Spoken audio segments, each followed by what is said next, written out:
dahil sa tawag ng sarili kong konsensya.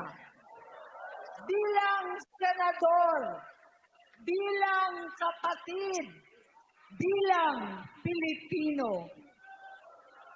Bata pa lamang kami ni Bongbong. Alam na ng buong pamilya ang problema sa kanya.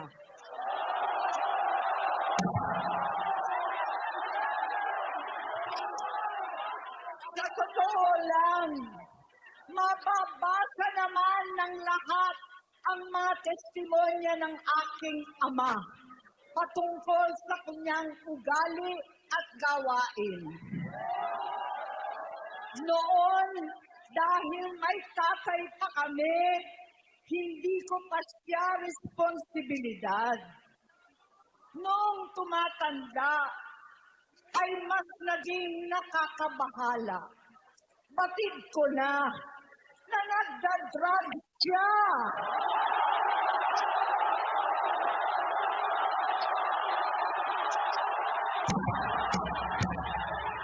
Naalaman ko at ng pamilya, naalaman ng pamilya, seryoso ito. Minsan, kami ng Presidential Guard at Metro Gompa ang naglilinis tuwing nagpa-party po sila.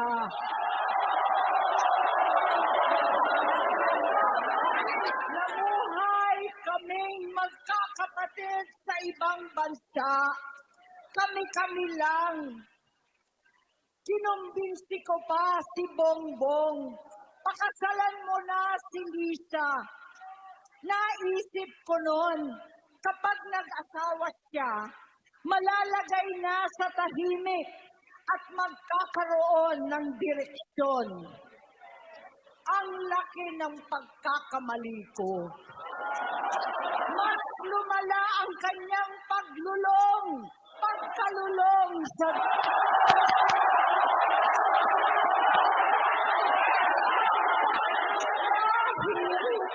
Parehas pala silang mag-asawa.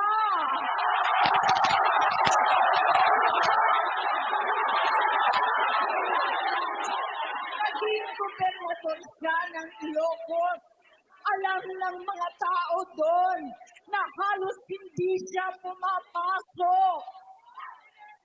Tuwing ko kumprontahin ko siya, ay nagsasabi siyang magbabago na siya, aalisin na niya ang bisyo. Hanggang sa may nagsumbong na naman sa akin na sa paggising pa lang sa umaga, kasabay ng almusal, Maria.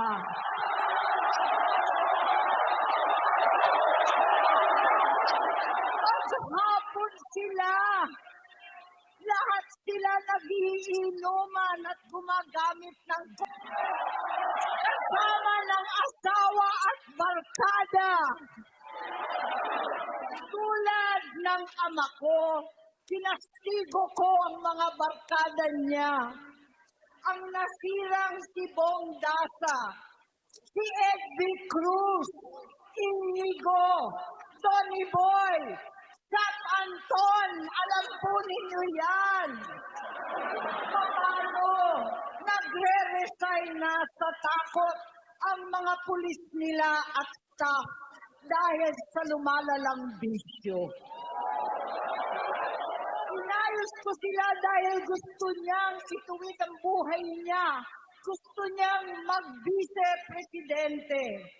Hindi siya pinalad at lalong nagkaroon ng oras para sa bisyo. Simula noon, naging malabo sa amin ang lahat. Kaysa mag-away, bigla na lamang lumayo ang loob namin sa isa't isa. Noong 2016, kasabay ng kampanya ni dating Pangulong Duterte laban sa lumabas ang pangalan ni Bongbong sa listahan. Nakasama siya sa listahan ng mga celebrities, mga artista, Maricel Soriano at iba pa. Masinsinan kong kinausap si Pangulong Rodi. Halos manikluhod ako. Sinabi kong ayon sa kapulisan, dapat unahin, usigin ang mga pusher at saka na lamang sagipin ang mga user. Naligtas si Bongbong. Labis ang takot ko at pag-aalala.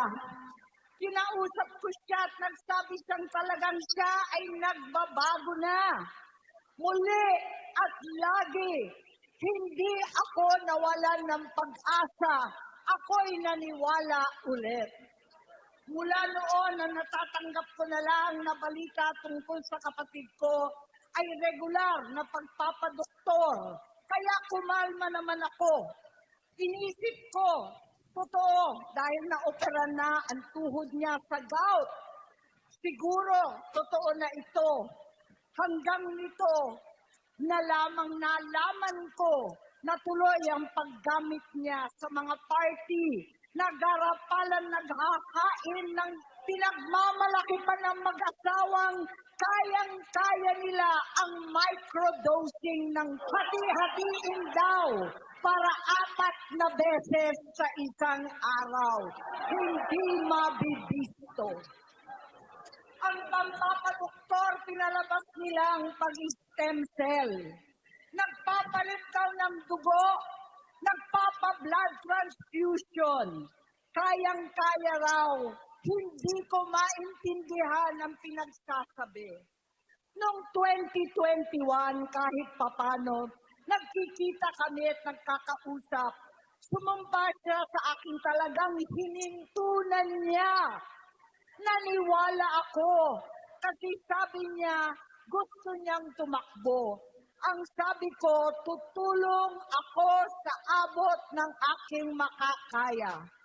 Ipinakilala ko si Bongbong kay Inday.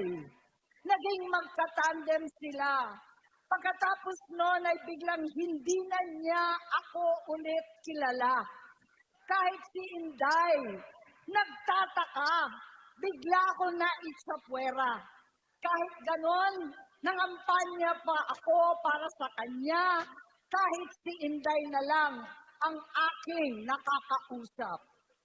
Hindi ko alam bakit ako nakaban sa headquarters nila sa Mandaluyong. Hindi ko alam bakit walang nagre-report sa akin tungkol sa kampanya. Sa totoo lang, masakit mang aminin, nung dinidisqualify na siya, halos papaboran ko na sana dahil may nagsumbong sa akin mula sa kanyang campaign team na gumagamit na naman siya. Nung sinabihan ko, siya at mga taong nasa paligid niya, nagkaisa silang tuluyan akong alisin sa kampanya na ako naman ang bumuo. Sinabi nilang gusto ko na siya ay ma-disqualify para ako ang pumalit. Hindi totoo yun. Iniisip ko ang kalagayan ng aking kapatid at paano siya magsisilbi kung ganyan ang kalagayan niya. Pero pinaparating sa akin na hindi siya lulong at minsan na lamang tuwing nagpa-party. Hindi ko maipaliwanag bakit gusto kong maniwala at hindi mawalan ng pag-asa. Noong nanalo siya, naging pinakamalayo na kami sa isa't isa. Maliban sa opisyal na tagpuan at kapag pumupunta yung nanay namin, hindi ako sumama sa loob ng 3 taon dyan sa Malacanang. Dahil lantara na doon ang inuman, ang paggamit nila ng hindi ba ninyo nakikita, naririnig, kakaiba na siya magsalita. Hindi na maintindihan kung ano-ano na ang sinasabi at wala na sa sarili. Nagtatago sa kabaitan niya ang pang-aabuso niya at nagbunga na ito ng mga nakakapinsalang maling desisyon. Hinayaan niyang kumilos ang mga nakatalibot sa kanya. Yung mga umaastang presidente habang nilululong siya ng mga ito. Hindi na kami nagkausap. Sa harap ng publiko, pinipilit kong magmukha kaming maayos. Pero wala na kaming koneksyon. Hindi ko hinihiling na maunawaan ninyo ako, lahat kayo. Sa palagay ko, ang makakaunawa lamang sa akin ay ang mga pamilyang may pinagdaanan sa adiksyon, sa inom, sa sugal, sa alak, sa bisyo, higit sa lahat, sa drug. Pagka hindi ko siya nakakasama, buong aking loob na ipasok sa institusyon. Ipagamot, iparehab ko na yan. Pero tuwing maghaharap kami noon, hindi kaya ng aking kalooban na gawin yon. Tuwing magsasabi siya sa akin na magbabago na siya, hindi ko siya kayang tiisin. Hindi ko kayang ipagkait sa kanyang pagkakataon at pagbabakasakali. Umaasa ako at laging nananalangin na sana, oo nga, nagbago na siya. Hanggang dumating ang 2024 at 2025, yung bisyo niya na ang dahilan ng pagbaha ng korupsyon, kawalang direksyon, at maling-maling mga desisyon. Walang accountability, wala nang hustisya. Hindi na niya alam ang nangyayari. Hindi na pinapaalam sa kanya ang mga pangyayari. Sinamantala ng mga ito ang paggamit niya ng dinangkam na nila ang kaban ng bayan, habang ang mga dating tumatawag sa amin ng magnanakaw ay nakakita ng pagkakataon sirain ang lahat. Nagagamit na nila si Bongbong para sirain si Inday. Itinutulak pa nila si Bongbong at ang bayan sa bangin para umastang tagapagligtas. Mula sa pagtraidor at pagpapahamak kay VP Inday, sa confidential funds na kung tutuusin ang galing naman sa opisina ng Pangulo, hanggang sa pagpadukot sa dating Pangulong Duterte para itapo na lamang sa ibang bansa. Ang kabaitan ni Bongbong ay naging kalupitan. Garapalan ng pagtatakip sa kanya ng mga nasa Congress, sa Senado, mga miyembro ng kabinete. Kitang-kita na ng taong bayan, wala nang puwang ang kahihiyan. Para pang nauulit ang bangungot ng kasaysayan dinanas namin noon. 68 years old po ang tatay ko nung pinatalsik sa pwesto.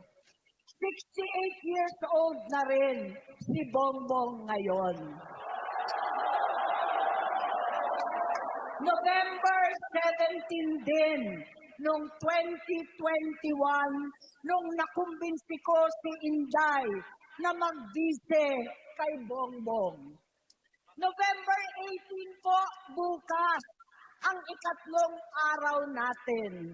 9 na taon na nakakaraan, saktong November 18 pa talaga, na pinalibing ni Pangulong Duterte ang tatay ko sa libingan ng mga bayani.